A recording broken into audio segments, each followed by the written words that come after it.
you have to be like water.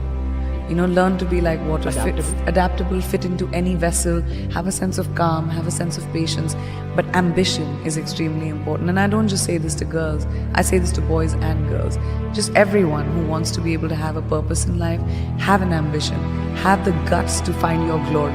It's extremely important to have guts, to have conviction, to be able to say that, this is what I want and I want to achieve it. I learned it from the very, very strong people in my family that I looked up to, that showed me that it doesn't matter what your circumstances are, it matters how large your dreams are. And I have really large dreams. There's something about knowledge.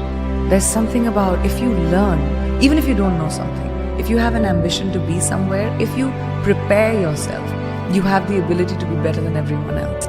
I like to be prepared for everything, even if it's an interview, even if I'm going for a red carpet, even if something is trivial to someone.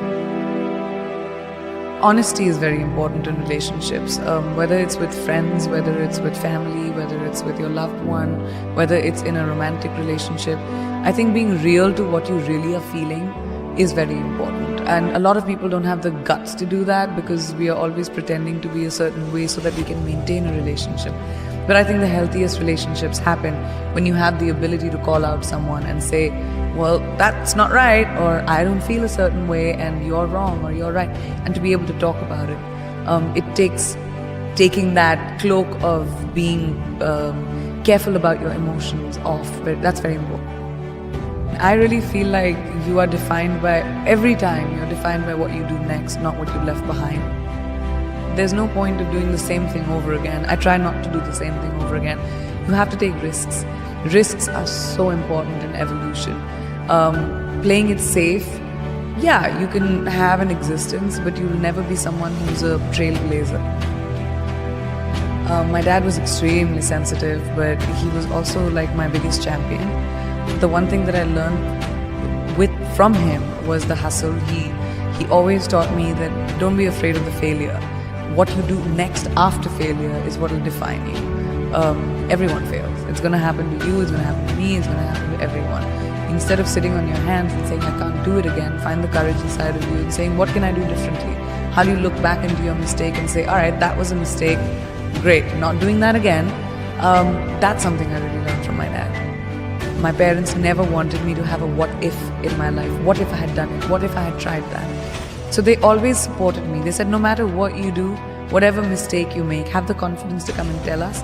Because, even if you kill someone, my dad, I remember him telling me this, even if you kill someone, come and tell me, I'll help you find the body. I'll help you bury the body, but then I'll take you to the cops too. So you'll always have to have courage of conviction. We spend our entire lives trying to figure out who we really are, and then we change. And then we figure it out, and then we change again. And I think that's the most constant, right? I'm constantly changing, constantly evolving, and I'm hoping that everyone's still curious about me as I keep doing that. I've had so many times whenever I'm doing interviews, people always ask me that, oh, you're doing a movie with, a female co-actor. Did you guys get along? Were there catfights?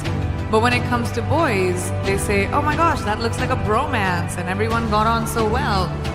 So I feel like over time, because women have the lack of opportunity, we were pitted against each other because there were only 5 opportunities, 5 places a woman could be hired. And so we were elbowing each other out to get to that one spot. So the crux of the problem is the lack of opportunity for females. And the more opportunity we create for each other, the more sisterhood will grow. We're 50% of the world's population. We need to be represented in every field like that. We need to be empowered by each other, by the people who are in positions of power, by putting us in positions of power. So I realized many, many years ago that the more I champion women in my own small way, maybe I'll be able to create a world around me at least, where, women run the show, because we kind of do it really well. We just aren't given the opportunity enough, Yes! When I was very young, I started working when I was 17 years old. And I remember my mother telling me this really young, that women should be financially independent. It doesn't matter who your father is, it doesn't matter who your husband is going to be, it doesn't matter who your brother is, it doesn't matter who the man in your life is. You need to be responsible for your finances and be financially independent.